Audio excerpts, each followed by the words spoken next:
Yes. Open page number.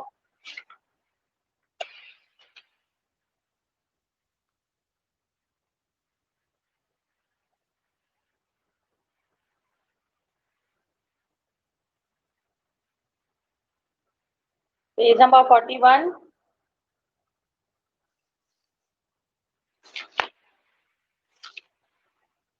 Hornbill.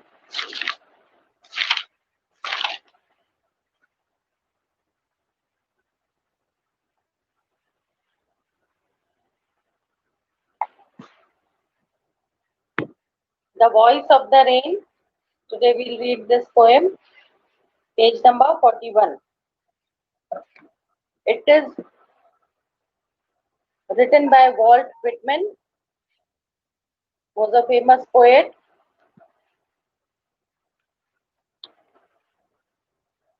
and it is a simple communication between the poet and the rain. तो simple poem है rain के बारे में, यानी जो बारिश होती है, तो पोएट और रेन का कम्युनिकेशन इसमें हो रहा है. And the importance of rain is being shown in this poem.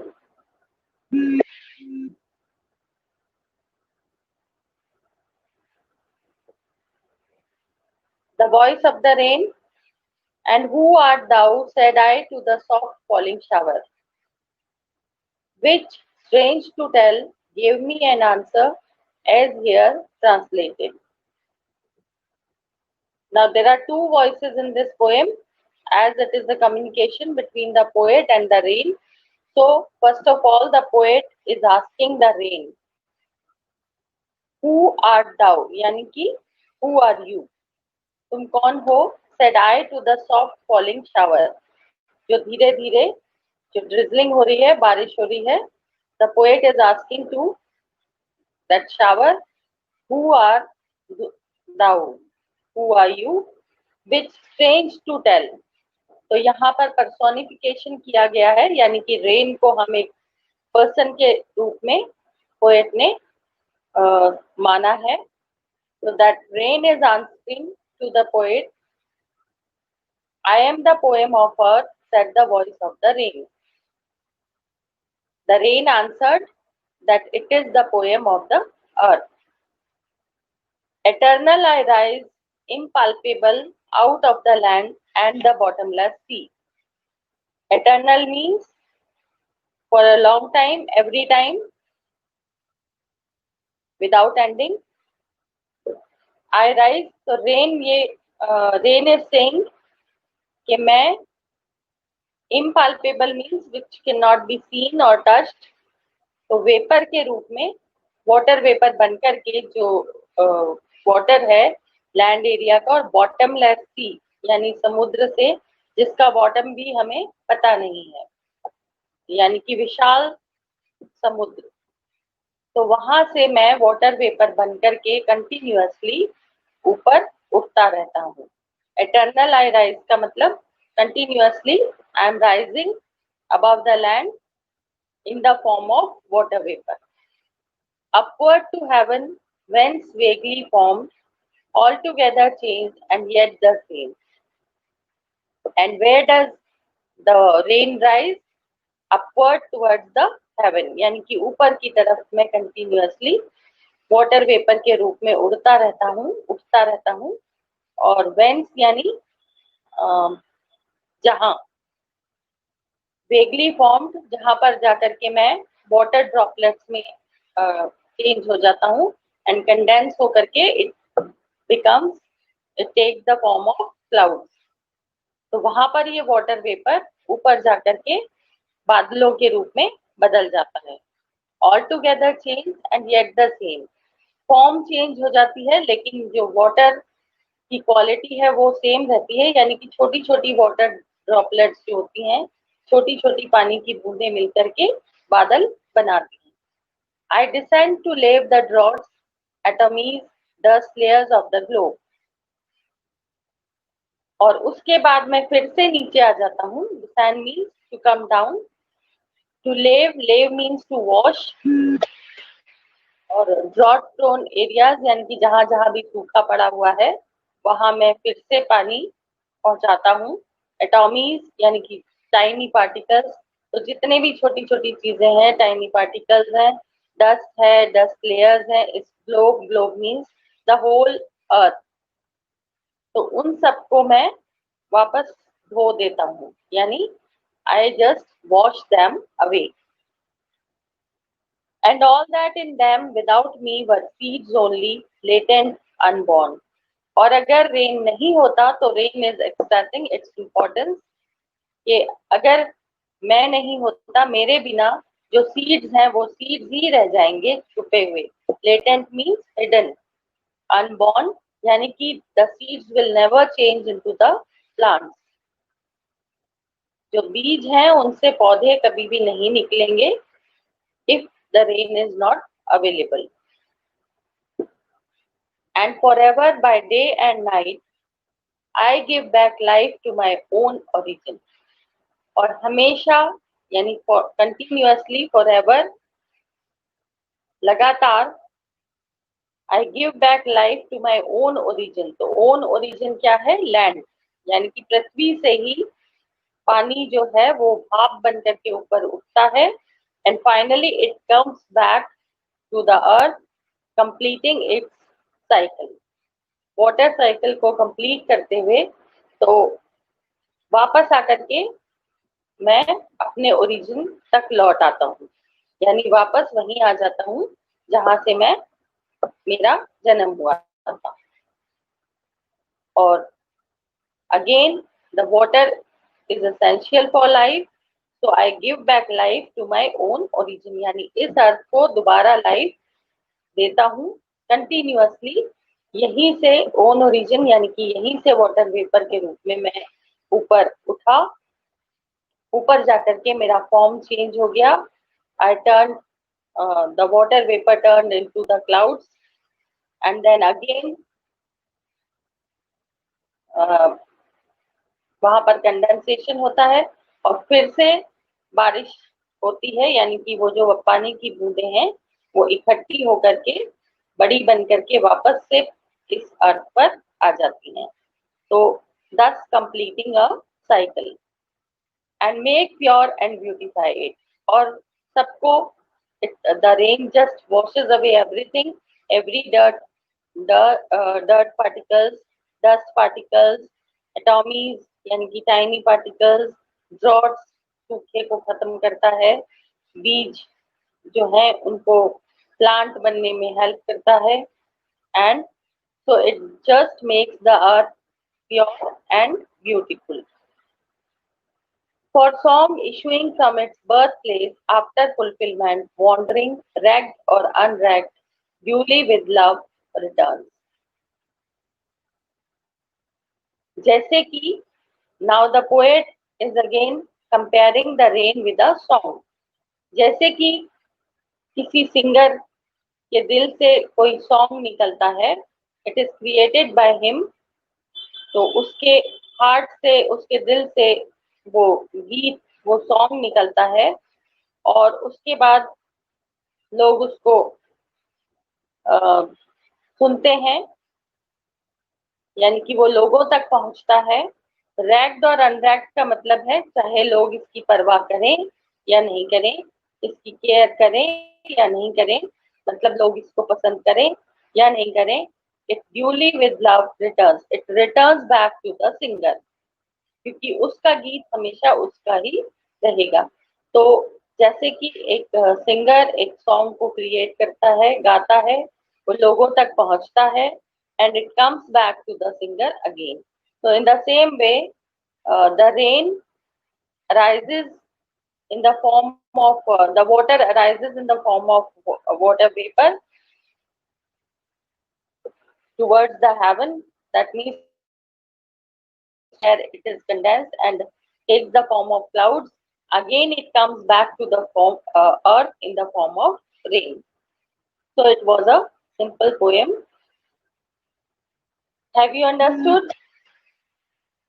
Or any stanza you want me to explain again?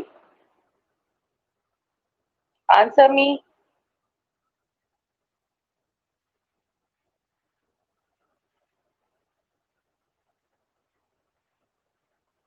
सबको समझ में आ गई या कोई स्टैंजा दोबारा रिपीट करनी है, कोई लाइन जो आप लोगों को समझ में नहीं आई?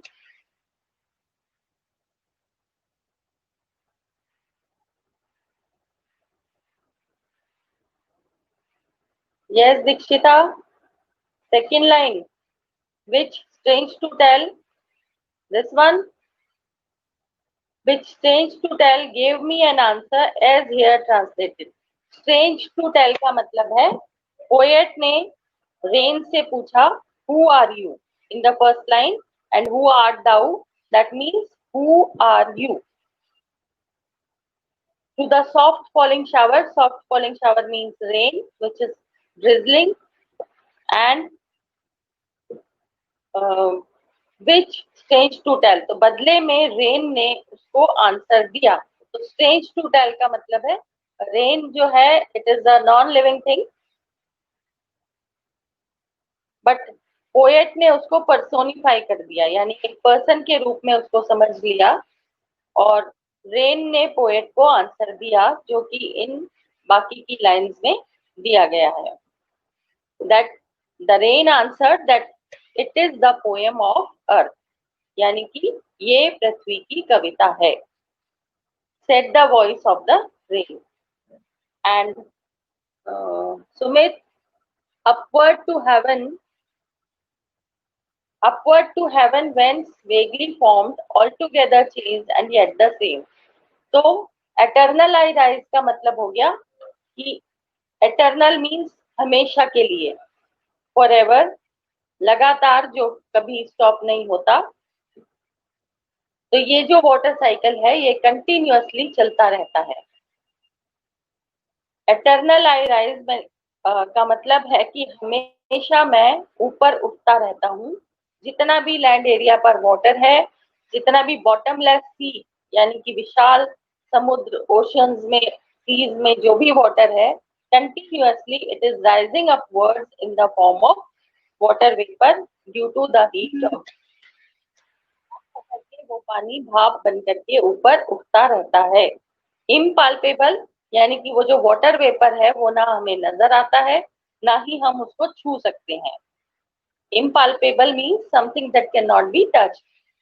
तो आउट ऑफ द लैंड यानी कि इस जमीन से ऊपर, मैं पूरी ही पोएम एक बार दोबारा से एक्सप्लेन कर देती हूँ। तो इम्पाल्पेबल मीन्स जिसको हम टच नहीं कर सकते, जिसको हम देख नहीं सकते।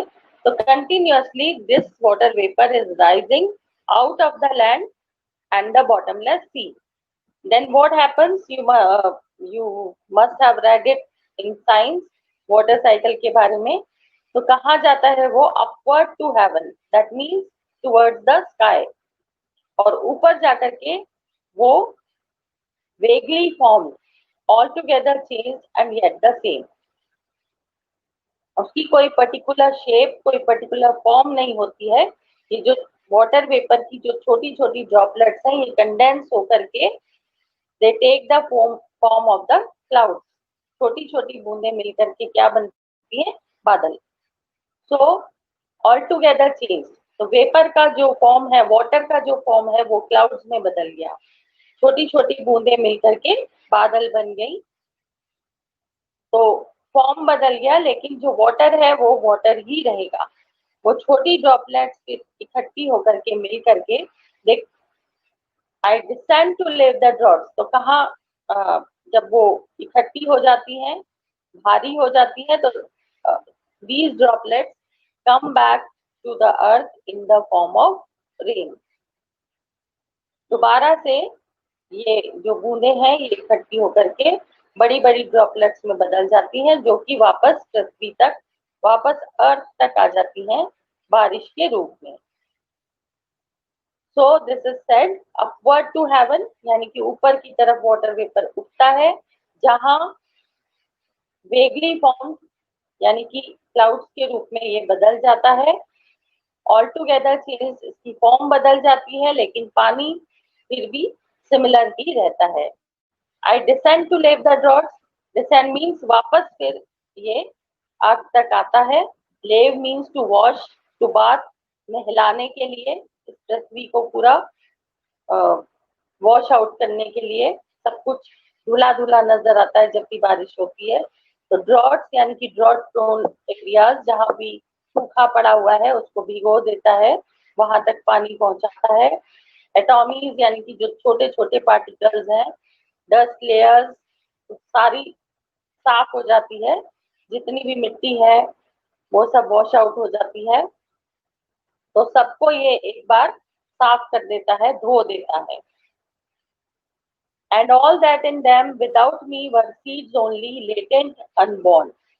और मेरे बिना पृथ्वी के अंदर अगर हम बीज भी डाल देंगे तो वो बीज ही रह जाएंगे अगर पानी नहीं होगा तो द रेन इज सेइंग कि all that in them without me, मेरे बिना जो कुछ भी वहां होगा वो वैसा ही रह जाएगा। जैसे कि बीज जो है वो कभी पौधों में नहीं बदलेंगे, they will remain latent unborn, यानी कि छुपे हुए रह जाएंगे, जमीन में ही दबे हुए रह जाएंगे।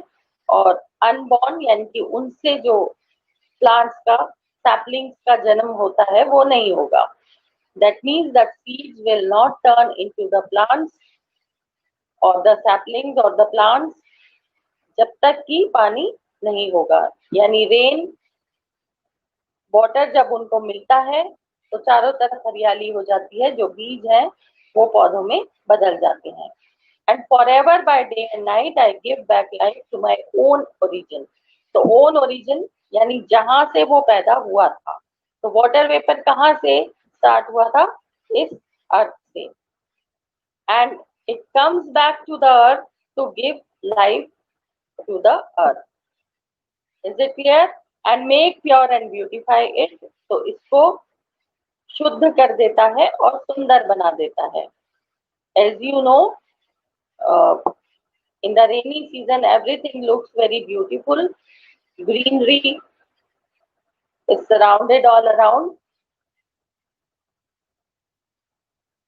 और नदी तालाब वगैरह सब भर जाते हैं, and everything looks very beautiful and pure whenever there is a rain.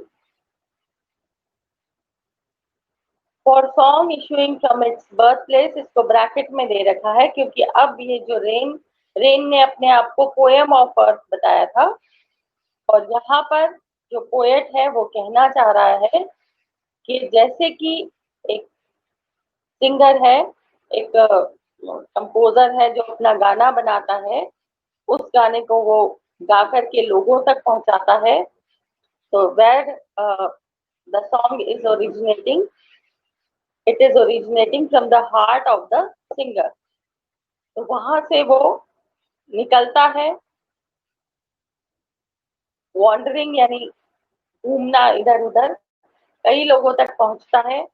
Then ragged और अनरेग्ड, लोग उसको पसंद करें या नहीं करें, उसकी केयर करें या नहीं करें, but it returns back to the singer, क्योंकि उसका जो गाना है वो उसके पास हमेशा रहेगा। तो इन the same way the rain originates from the earth, and after completing its cycle it comes back to the earth. Now have you understood? Is it clear? Dikshita, Sumit, Priya?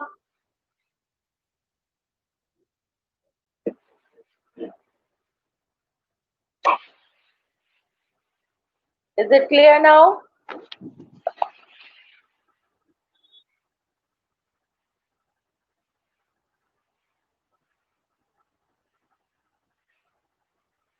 Okay then. Let us see the question answers. There are two voices in the poem. Who do they belong to? Which lines indicate this? So there are two voices in the poem. One is the voice of the poet and the second one is the voice of the rain. तो कौन सी lines ये बताती हैं? Who art thou? Said I to the soft falling shower. This is the voice of the poet. I am the poem of earth, said the voice of the rain. So this is the voice of rain. Is it clear? What does the phrase strange to tell mean? So strange to tell का मतलब है कि rain cannot answer. It is a non-living thing, but poet has personified it and एक person की तरह से जो rain है वो पोएट के क्वेश्चन का आंसर दे रहा है. So that is the meaning of the phrase strange to tell. There is a parallel drawn between rain and music. Which words indicate this? Explain the similarity between the two. So as I explained you right now, rain और music को poet ने compare किया है. And which lines indicate this? For song issuing from its birthplace, after fulfillment, wandering, wrecked or unwrecked, duly with love, returns. Poet has compared the rain and music. तो जिस तरह से music अपने composer से निकल करके लोगों तक पहुंचता है और कोई उसको नोटिस करे या नहीं करे, उसकी केयर करे या नहीं करे, then it comes back to the composer, क्योंकि उसका म्यूजिक हमेशा उसका ही रहेगा. He will not forget it. इसी तरह से in the same way the rain originates from the earth in the form of water vapor. It arises upwards, it turns into clouds, and then comes back to the earth in the form of water. So there is a similarity between the two. Number 4, how is the cyclic movement of rain brought out in the poem? Compare it with what you have learned in science. तो cyclic movement of rain poem में कैसे दिखाया गया है? Upward to haven,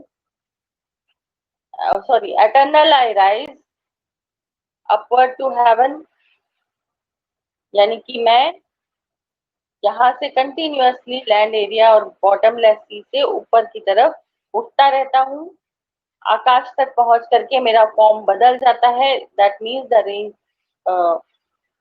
water vapor changes into clouds, and then again it comes back. I descend to leave the droughts, so again it comes back to the earth and washes everything and gives life to this planet, to this earth. और science में जो हमने पढ़ा है उसमें यही है कि वाटर वेपर पानी, सॉरी, जितना भी पानी है अर्थ पर, in the rivers, in the water, ponds, in the seas, in the oceans, तो वो कंटिन्यूअसली वाटर वेपर में चेंज होता है due to the heat of the sun. Water vapour ऊपर की तरफ उठता है, ऊपर जाकर के ये जो छोटी छोटी टाइनी ड्रॉपलेट्स हैं ये कंडेंस होकर के बादल बनाती हैं. They turn into the clouds, and then जब ये बूंदें भारी हो जाती हैं, जुड़ जाती हैं एक दूसरे से, तो वापस ये पृथ्वी पर आ जाती हैं इन the form of rain. So this is the water cycle. Is it clear? Why are the last two lines put within brackets? The last two lines are put within brackets because the poet is comparing the rain to the music or the song of the singer. तो जिस तरह से यहाँ पर comparison के लिए इन lines को bracket में रखा गया है कि जैसे रेन अपने ओरिजिन से निकल करके, वाटर अपने ओरिजिन से निकल करके वापस अपने ओरिजिन तक पहुंचता है, उसी तरह से म्यूजिक या सॉन्ग जो भी उसका क्रिएटर है उससे निकल करके वापस उसी तक पहुंच जाता है. List the pairs of opposites found in the poem. तो ऑपोजिट्स क्या क्या है? डे नाइट, रेग्ड और अनरेग्ड, and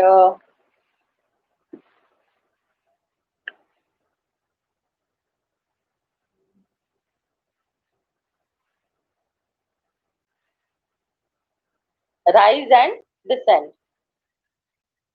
Rise, descend, day and night, regged and unregged. These are the opposites which are given in the poem. Is it clear to you?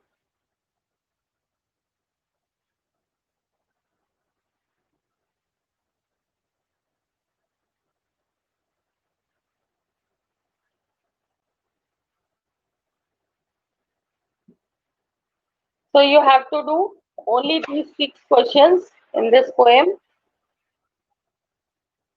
Second part, I'm just explaining, but you do not have to do it in your notebook. Who art thou, said I to the soft falling shower. So, poet is saying this to the rain. Poet is asking a question to the rain that who are you? I am the poem of earth, said the voice of the rain. So, the rain is being personified by the poet, and as a person, the rain is answering to the poet that it is the poem of earth. Eternal I rise, that means the rain is saying that continuously the water is rising in the form of water vapor upwards. For song duly with love returns, then here the poet is comparing the rain with the song, as a song is created by a singer, it reaches to other people, it wanders everywhere and comes back, returns back to the singer. In the same way, the water rises upwards in the form of vapor and comes back to the earth in the form of water again. Is it clear? So you have to do these 6 questions. Think it out. First वाला जो question है वो आपको करना है. Is it clear? Have you understood?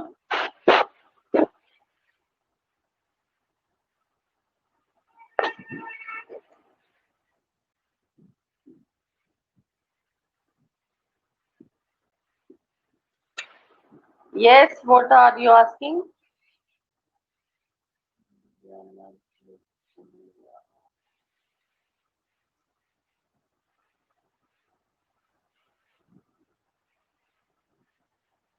Viren, abhi, actually I haven't seen the grammar syllabus, whether there is some change or not.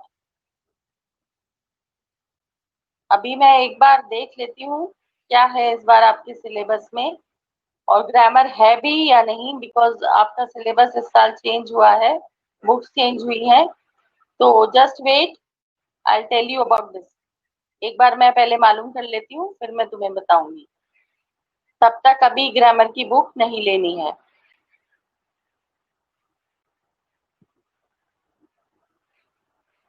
Is it clear?